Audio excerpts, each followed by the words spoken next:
Hello students, मैं निशि तिवारी। जैसा कि आप सबको पता है कि मैं आपको बीएड सेकेंड सेमेस्टर में school management and hygiene subject पढ़ा रही हूँ, जिसमें आज हमारी आई थिंक 5th क्लास है सेकेंड सेमेस्टर की। तो अभी तक हम लोगों ने जैसे कि मीनिंग, डेफिनेशन मैनेजमेंट की पढ़ ली है, और स्कूल मैनेजमेंट क्या होता है ये पढ़ लिया है, मैनेजमेंट के फंक्शंस क्या होते हैं ये पढ़ लिया है, इफ़ेक्टिव मैनेजमेंट क्या होता है ये पढ़ लिया है, और नीड और इम्पोर्टेंस मैनेजमेंट या स्कूल मैनेजमेंट की क्या होती है ये सब हम अब तक पढ़ चुके होंगे। आई होप आप लोगों ने भी रिकॉर्डेड क्लासेस के माध्यम से पढ़ लिया होगा। तो आज हम लोग अपना नया टॉपिक या नेक्स्ट टॉपिक शुरू करेंगे, जिसका नाम है क्लासरूम मैनेजमेंट, कक्ष प्रबंधन। तो क्लासरूम मैनेजमेंट या कक्ष प्रबंधन के नाम से ही समझ में आ रहा है, जो भी क्लासरूम एक्टिविटीज़ हैं उनको मैनेज करना ही क्या है, क्लासरूम मैनेजमेंट है। आपको पता है क्लास में, किसी भी क्लासरूम में 2 लोग अवेलेबल होते हैं, एक टीचर एक स्टूडेंट।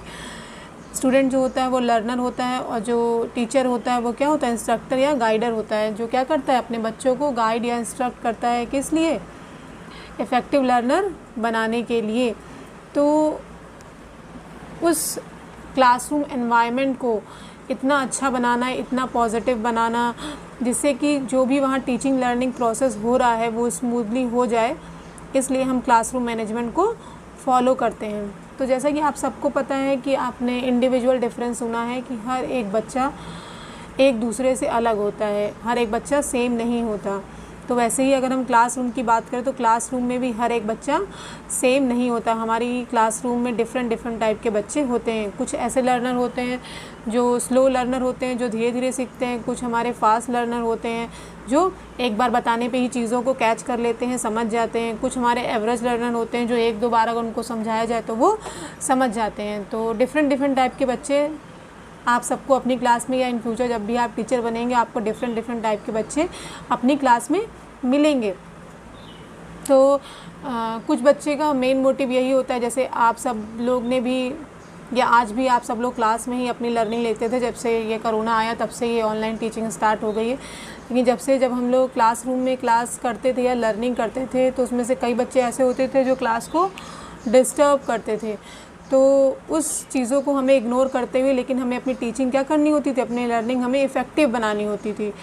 तो उस समय जो टीचर होगा वो अपनी लर्निंग को कैसे इफ़ेक्टिव बनाएगा, अगर वो क्लासरूम मैनेजमेंट फॉलो करेगा तो वो अपनी टीचिंग या अपनी बच्चों को जो भी लर्निंग दे रहा है उसको वो इफ़ेक्टिव बना पाएगा। तो इसीलिए ये क्लासरूम मैनेजमेंट कॉन्सेप्ट आया है। आई थिंक आपको थोड़ा बहुत समझ में आया होगा, आगे पढ़ेंगे तो भी समझ में आ जाएगा और अच्छे से। तो इसमें लिखा हुआ है, classroom management is a term teachers use to describe the process of ensuring that classroom lessons run smoothly without disruptive behavior from students compromising the delivery of instruction। जो क्लासरूम मैनेजमेंट है उसमें टीचर क्या करता है, यह ensure करता है कि क्लासरूम में लेसन, जो भी क्लासरूम में जो लर्निंग हो रही है वो स्मूथली हो। कैसे स्मूथली? और मैंने जैसे आपको बताया कि डिफरेंट टाइप के बच्चे होते हैं। तो उसमें से कुछ बच्चे क्या होते हैं जो क्लास में इनडिसिप्लिन पैदा करते हैं या बेमतलब बात किया करते हैं, जिससे क्लास डिस्टर्ब होती है। तो उन सारे चीज़ों को कंसर्न में लेते हुए ही हमें क्या करनी है, स्मूथली अपनी क्लास को रन कराना है। तो इसके लिए कई टीचर्स होते हैं जो पहले से, जैसे जब आपकी बीएड टीचिंग 3rd सेमेस्टर में होगी तो आपको ये सिखाया जाएगा। जब आप फर्स्ट ऑफ ऑल क्लास में जाते हैं तो आप पहले क्लास को विश करते हैं, और विश करेंगे क्लास को। तो विश क्लास को क्यों किया जाता है, क्यों हम बच्चों को सिखाते हैं कि जब भी क्लास में टीचर एंटर करे तो आपको क्या करना है, विश करना है। क्योंकि इसलिए भी हम विश करना चाहिए। वैसे तो एक ये मैनर होता है, लेकिन इसके बहुत सारे रीज़न और लॉजिक हैं। कैसे रीज़न और लॉजिक हैं? जैसे क्लास में जब टीचर एंटर करेगा तो तुरंत बच्चे खड़े होकर क्या हो जाएंगे, अटेंटिव हो जाएंगे कि क्लास में टीचर आ गया और अब हमें शांति से बैठना है क्योंकि हमारी क्लास स्टार्ट होने वाली है। तो ये सब कुछ सारी चीज़ें, ये भी एक मैनेजमेंट का ही पार्ट है कि ये सारी जो एथिक्स या ये सारी जो मैनर हम अपने बच्चों को सिखा रहे हैं, तो वो किस लिए सिखा रहे हैं कि जो भी क्लासरूम में टीचिंग हो वो क्या हो, इफ़ेक्टिव हो, जिससे बच्चा अलर्ट रहे।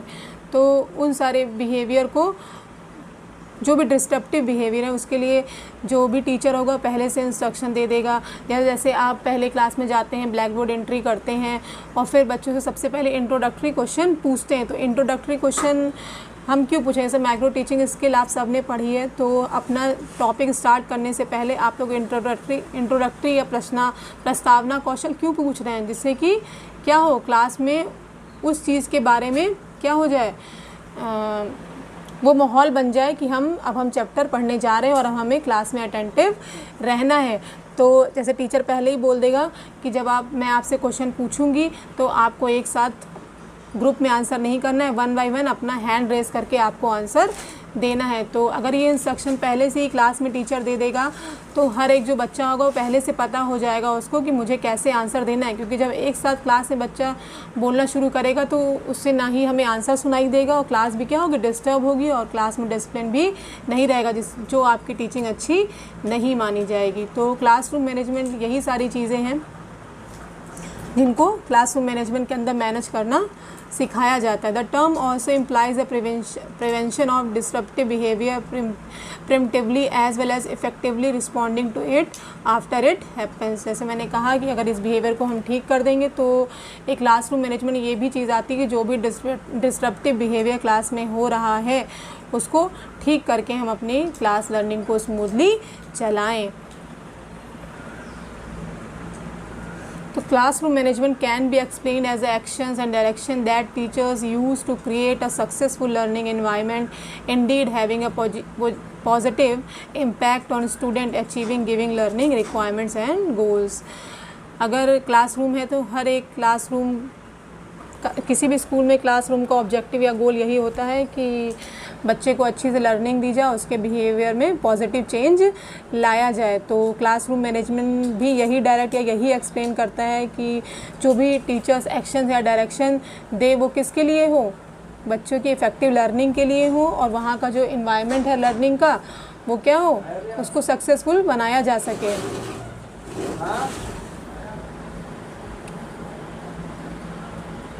और हर एक क्लासरूम का यही ऑब्जेक्ट है, यही गोल होता है कि जो भी क्लास में लर्निंग हो रही है वो अच्छे से बच्चों को सिखाया जा सके, बच्चों को समझ में भी आए और जो उनके बिहेवियर में क्या हो, एक पॉजिटिव चेंज हो। तो क्लासरूम मैनेजमेंट का ऑब्जेक्टिव यही है, इसीलिए हम क्लासरूम मैनेजमेंट को फॉलो कर रहे हैं कि जो भी क्लास में लर्निंग हो और जो भी बच्चों को सिखाया जाए वो क्या हो, इफ़ेक्टिव हो और बच्चों को आसानी से सीखने में आ जाए। तो यही क्लासरूम मैनेजमेंट है जो लर्निंग एनवायरनमेंट क्रिएट करता है। और लर्निंग एनवायरनमेंट इसके लिए उसे जो भी करना पड़े, जैसे इसके लिए वो बहुत सारे टेक्निक्स भी यूज़ करता है, कौन, टीचर, कि उसका जो क्लासरूम मैनेजमेंट हो वो क्या हो, अच्छा हो। तो इसके लिए वो टेक्निक्स कैसे यूज़ कर सकते हैं, ऐसे रीइंफोर्समेंट, मोटिवेशन हो गया। मोटिवेशन भी तो हम इसलिए यूज़ करते हैं कि जैसे आपको पता है, आपने रीइंफोर्समेंट पढ़ा है, तो रीइंफोर्समेंट हम क्लास में बच्चों के लिए क्यों यूज़ करते हैं कि बच्चे क्या हो, उससे मोटिवेट हो, इनकरेज हो और बार बार क्लास में अटेंटिव रहें और बार बार उस चीज़ का आंसर दें।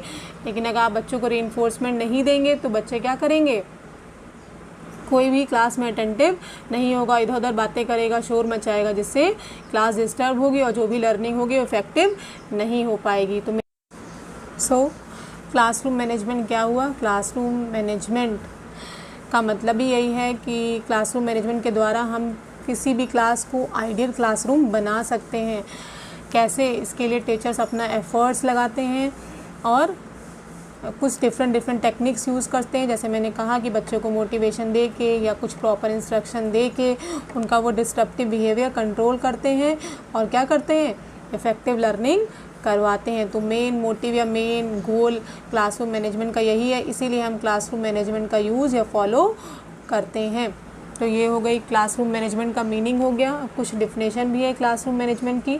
Classroom management refers to the wide variety of skills and techniques that teachers use to keep student organised, orderly, focused, attentive on task and academically productive during a class. जैसा कि मैंने बताया कि क्लासरूम मैनेजमेंट के अंदर teacher क्या करता है, अपने स्किल और अपने मतलब स्किल को यूज़ करके और डिफरेंट टेक्निक्स यूज़ करके क्या करता है, स्टूडेंट को क्या करता है, फोकस रखता है, अटेंटिव रखता है और टास्क में बिज़ी रखता है और उसके एकेडमिक को क्या करता है, प्रोडक्टिव बनाता है। ये हो गया classroom management. Martin and Sugarman ने भी एक डेफिनेशन दी है, classroom management refers to those activities of classroom teachers that create a positive classroom climate within which effective teaching and learning can occur. Classroom management के अंदर क्या होता है कि जो लर्निंग एनवायरनमेंट है उसको पॉजिटिव बना के जो टीचिंग लर्निंग प्रोसेस है उसको इफेक्टिव बनाया जाता है। यही बात मैंने ऊपर बताई आप सबको, यही मार्टिन एंड शुगरमैन ने भी बोला है। आगे क्या है, essentials classroom management skills for teachers. कुछ क्लासरूम मैनेजमेंट स्किल्स है जिसको यूज़ करके टीचर्स क्या कर सकते हैं, अपने क्लासरूम को मैनेज कर सकते हैं। तो वो कौन सी स्किल है? To be a good teacher you need the following classroom management skills. These are, first one is authority. Authority को हिंदी में बोलते हैं प्रभुत्व या अधिकार भी बोल सकते हैं अथॉरिटी को। तो एक टीचर को ऐसा होना चाहिए कि वो अपनी पूरी क्लास पे कमांड या अथॉरिटी कर सके। तो अगर कोई भी टीचर होगा तो अपनी पूरी क्लास पे या अपने बच्चों पे अथॉरिटी कैसे कर पाएगा? जैसे इसमें लिखा हुआ है, some teachers command authority through the way they look, their very appearance makes student to give them the respect they deserve. In order to be taken seriously by your class, you must be presentable and have an authoritative air about you. When you are sure of yourself and adopt a positive attitude, it becomes easy to command authority just by the way you look.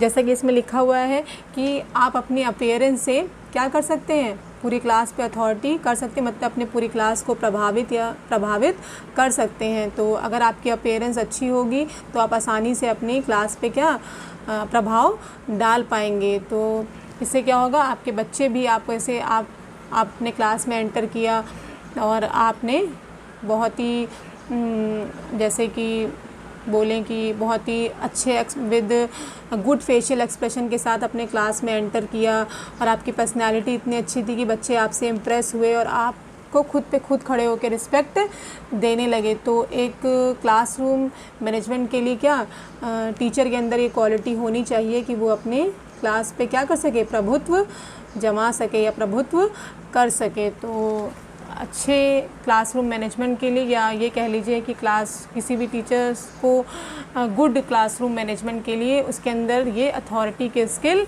होनी चाहिए कि वो अपनी पूरी class को अपनी personality, अपने appearance से प्रभावित कर सके। तो जैसे अगर आप एक पॉजिटिव एटीट्यूड के साथ अपनी क्लास में एंटर करेगा तो उसके अंदर एक अलग ही कॉन्फिडेंस होगा। तो जब वो एंटर करेगा और कॉन्फिडेंट होगा क्लास में तो अपने आप क्लास क्या हो जाएगी, डिसिप्लिन में आ जाएगी और ख़ुद पे खुद उसको रिस्पेक्ट देने लगेगी। तो इसीलिए बोला जाता है कि जब गुड क्वालिटीज़ बताई जाती है आपको टीचर्स की तो उसमें क्या होता है, एक पहला ये भी होता है कि पर्सनालिटी, किसी भी टीचर्स की पर्सनालिटी बहुत मैटर करती है। अगर आपकी पर्सनालिटी अच्छी होगी, बोलते हैं ना first impression is the last impression, तो पहला इंप्रेशन बच्चों पर आपकी पर्सनालिटी का ही पड़ता है। तो अपनी पर्सनालिटी, अपनी अपीयरेंस इतनी अच्छी बनाएं कि आप अपने बच्चों को प्रभावित कर सके। तो क्लासरूम मैनेजमेंट के लिए पहली स्किल अथॉरिटी होना ज़रूरी है। सेकेंड वन इज़ नॉलेज, ज्ञान होना भी टीचर्स के लिए बहुत ज़रूरी है। मान लीजिए अगर आपके पास नॉलेज ही नहीं होगी तो आपके प्रेजेंटेबल या आपका जैसे बोला कि अपीयरेंस चाहे जितना भी अच्छा हो जाए लेकिन आपके पास नॉलेज नहीं है तो कोई फ़ायदा नहीं है। तो किसी भी टीचर के लिए क्लासरूम मैनेजमेंट इफ़ेक्टिव बनाने के लिए टीचर के पास नॉलेज होना ज़रूरी है। जिस सब्जेक्ट को वो पढ़ाता है उसकी नॉलेज तो होनी ही चाहिए। साथ में जितने भी सब्जेक्ट जिस क्लास, जैसे मान लीजिए 8th क्लास को वो पढ़ा रहा है और 8th क्लास में वो इंग्लिश पढ़ा रहा है तो इंग्लिश की तो नॉलेज उसको होनी ही चाहिए। साथ ही साथ जो अदर सब्जेक्ट हैं उसके बारे में भी थोड़ी बहुत नॉलेज होनी चाहिए। जैसे अगर कोई बच्चा कोई क्वेश्चन पूछता है उस टीचर से तो वो उसको कॉन्फिडेंट के साथ उसको जवाब दे पाए। तो क्लासरूम मैनेजमेंट के लिए टीचर्स के पास नॉलेज का होना भी बहुत ज़रूरी है। जैसे इसमें लिखा हुआ, there is no use looking the part without knowing what it is all about. So when you set out to be a teacher, ensure that you know your subject thoroughly. तो अच्छा दिखना ही मैटर नहीं करता, आपके पास knowledge होना भी बहुत ज़रूरी है। It is not just enough to be prepared for each class. You want to be taken seriously by your students and earn their respect. आपको अपने बच्चों से रिस्पेक्ट कमाने के लिए भी आपको नॉलेज होना बहुत ज़रूरी है। जैसे पीठ पीछे बच्चे बात करते हैं, या आपने भी कभी ना कभी किसी टीचर्स के लिए ऐसी बात की होगी, वैसे करनी तो नहीं चाहिए।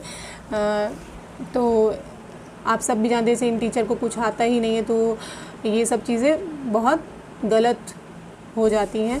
तो इस वजह से टीचर का नॉलेज होना भी बहुत ज़रूरी है। अगर टीचर नॉलेजेबल होगा तो वो क्या करेगा, बच्चे खुद पे खुद उसको रिस्पेक्ट देंगे। You must be thoroughly knowledgeable in your subject and know more than a little in most intenses as well. In short, you need to be a jack of all subject and a master of one in order to impress and command respect from the student. तो अपने student पे impression छोड़ने के लिए और अपने student से respect gain करने के लिए आपके पास नॉलेज होना बहुत ज़रूरी है। तो इफेक्टिव क्लासरूम मैनेजमेंट के लिए पहला तो अथॉरिटी हो गया, दूसरा नॉलेज, क्योंकि एक टीचर ही है जो क्लासरूम एक्टिविटी मैनेज करता है, इसलिए ये सारी चीज़ें टीचर के अंदर होना बहुत ज़रूरी है। क्योंकि टीचर और स्टूडेंट के साथ ही क्या, उनके दोनों के साथ ही मिलकर क्या क्लासरूम एक्टिविटी होती है। Next, individualisation. इंडिविजुअलाइजेशन क्या है, व्यक्तिगतता क्या है। Good teachers know how to tailor their lesson based on the student they teach. A class of achievers would be bore to death with simplified explanation, while one with average students would find difficulties theory hard to comprehend unless they are brought down to their level of understanding. Most classes are mix of average and brilliant students, so it's best to prepare lesson that cater to the average student. As a teacher who wants to manage your class effectively, you must know how to assess each class you handle and customize your lesson accordingly. जैसे किसी भी teacher को अगर अपनी classroom को effectively manage करना है तो उसे ये पता होना चाहिए। पहली बात तो मैंने अभी आपको शुरुआत में ही बताया कि हर एक क्लास में बहुत तरीके के बच्चे होते हैं। उसका रीज़न यही है, इंडिविजुअल डिफरेंस। तो आपको पता होना चाहिए कि आपके क्लास में किस टाइप के बच्चे हैं, क्योंकि आपको स्लो लर्नर भी मिलेंगे, एवरेज लर्नर भी मिलेंगे और ब्रिलियंट लर्नर भी मिलेंगे। तो आपको ऐसी लर्निंग करवानी है अपनी क्लास में, या अपने लेसन को ऐसे प्रेजेंट करना है कि उन सभी बच्चों को आसानी से समझ में आ जाए। तो इंडिविजुअलाइजेशन भी बहुत ज़रूरी है इफ़ेक्टिव क्लासरूम मैनेजमेंट के लिए।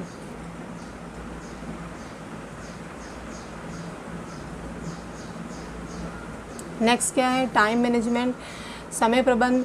क्लासरूम मैनेजमेंट के लिए टाइम मैनेजमेंट भी बहुत ज़रूरी है। The best teachers are those who made a class both entertaining and educative. They are able to teach about the subject and make the class entertaining as well. When a class is interesting, there is no difficulty in managing its students. It's only when they get bored and restless then they start to act up and behave badly.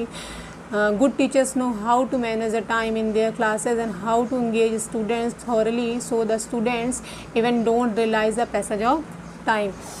क्या होता है, एक classroom management को effective बनाने के लिए teacher को, जैसे मान लीजिए कभी कभी पीरियड्स 45 मिनट्स के होते हैं, तो उन 45 मिनट्स, जैसे मान लीजिए अगर आपको थ्योरी पढ़ानी है, जैसे तो प्रैक्टिकल्स, ऐसे मैथ पढ़ानी है, तो मैथ पढ़ाने के लिए तो 45 मिनट्स कुछ भी नहीं है। लेकिन अगर थ्योरी सब्जेक्ट है और आपको 45 मिनट्स क्लास में पढ़ाना है तो बच्चे एक टाइम पे आके बोर होने लगते हैं। तो एक टीचर को ऐसे क्लास में ऐसे टाइम मैनेज करना है कि बीच बीच में वो बच्चों को एंटरटेन भी करता रहे और पढ़ाई भी कराता रहे। जैसे बीच में उसने किसी वर्ड का मीनिंग पूछ लिया, या कोई भी वर्ड उस चैप्टर में ऐसा आया जिसे उसने अपनी डेली लाइफ में रिलेट करके पूछ लिया, या उसने कोई स्टोरी सुना दी छोटी सी, तो इसके थ्रू क्या होगा, बच्चे एंटरटेन भी होंगे और साथ साथ पढ़ाई भी करते रहेंगे और क्लास भी डिस्टर्ब नहीं होगी। क्योंकि क्लासरूम मैनेजमेंट में ये भी है, जैसे आपको बताया कि बच्चे के डिस्ट्रप्टिव बिहेवियर को हमें कंट्रोल भी करना है,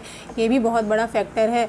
तो अगर हम क्लास को क्या करेंगे, ऐसे मेंटेन करेंगे, ऐसे मैनेज करेंगे कि बच्चों को बोरियत ना हो, तो भी डिस्ट्रप्टिव बिहेवियर होने के चांसेस कम रहेंगे। तो टाइम मैनेजमेंट भी बहुत महत्वपूर्ण है क्लासरूम मैनेजमेंट के लिए।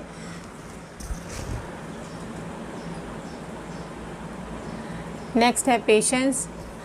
पेशेंस होना भी टीचर के अंदर बहुत ज़रूरी है इफ़ेक्टिव क्लासरूम मैनेजमेंट के लिए, क्योंकि कभी कभी बच्चे इतना ज़्यादा मिसबिहेव कर देते हैं कि कई टीचर्स अपना फ्रस्ट्रेशन निकाल देते हैं, लेकिन वही फ्रस्ट्रेशन निकालना गलत हो जाता है, जिससे क्लास में जो एनवायरनमेंट होता है वो थोड़ा ख़राब हो जाता है। तो किसी भी टीचर्स के लिए क्लासरूम मैनेजमेंट को इफ़ेक्टिव बनाने के लिए पेशेंस रखना बहुत ज़रूरी है। अपने बिहेवियर को उन्हें हमेशा कूल रखना है, किसी भी बात पे गुस्सा नहीं आना चाहिए किसी भी टीचर को। जैसे इसमें लिखा हुआ है, and finally teachers who manage their classroom well have immense patience. उसके अंदर बहुत पेशेंस होना ज़रूरी है। They don't lose their cool when the students start acting up, they don't shout and yell for any reason, and they don't lose control of the situation at any point of time. उसे अपना temper loose नहीं करना है, चाहे बच्चे कैसा भी disruptive behaviour कर रहे हो या मिसबिहेव कर रहे हो, उसे अपने एक्ट को क्या करना है या अपने गुस्से को कंट्रोल करना है और अपना बिहेवियर हमेशा कूल रखना है। It takes a great deal of patience to cope with the classroom full of students, some of who are bent on causing trouble with their mischievous antics. However, if you manage to adopt a cool attitude and show no frustration, it's easy to regain control and continue with the lesson. अगर आप बच्चों को गुस्सा नहीं दिखाएंगे और अपना attitude cool रखेंगे तो आप क्या कर सकेंगे, अपनी क्लास को कंट्रोल में कर सकेंगे। क्योंकि अगर आप भी गुस्सा दिखाएंगे तो उससे सिचुएशन ख़राब हो जाती है। तो आपको हमेशा कूल माइंड से ही क्लास में एंटर करना है और अपना बिहेवियर हर समय कूल ही रखना है। तो पेशेंस भी क्लासरूम मैनेजमेंट के लिए बहुत ज़रूरी है किसी भी टीचर के लिए। अगर वो टीचिंग लर्निंग प्रोसेस इफ़ेक्टिव या प्रोडक्टिव बनाना चाहता है तो उसके अंदर पेशेंस होना भी बहुत ज़रूरी है। तो ये तो सारी क्या हो गई, इसेंशियल्स स्किल हो गई किसके लिए, क्लासरूम मैनेजमेंट के लिए, कि ये सारे स्किल किसी टीचर्स के होना बहुत ज़रूरी है अगर वो अपने क्लासरूम मैनेजमेंट को इफ़ेक्टिव बनाना चाहता है। ठीक है, थैंक यू क्लास।